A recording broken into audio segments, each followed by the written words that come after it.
نماز پڑھتے وقت عموماً یہ مسئلہ پیش آتا ہے کہ رکعت رہ گئی تو اب کیا کرنا چاہیے؟ تو دیکھیں، امام کے ساتھ اگر آپ نماز پڑھ رہے تھے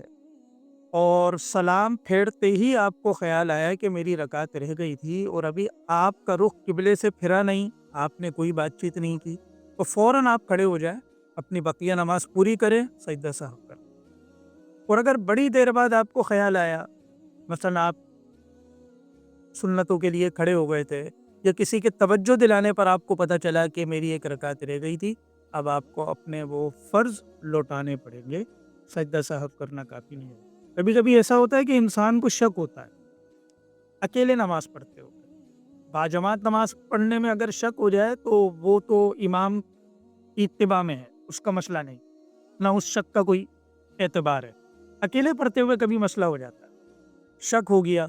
تو دیکھیں زندگی میں اگر ایک آدھ مرتبہ ایسا ہو کہ آدمی کی عادت نہیں ہے، تو پھر اس شک کی صورت میں اگر 4 اور 3 میں شک ہو رہا ہے تو 3 سمجھے، 3 اور 2 میں ہو رہا ہے تو 2 سمجھے، کم کو یقینی سمجھے۔ بار بار اگر شک ہو رہا ہے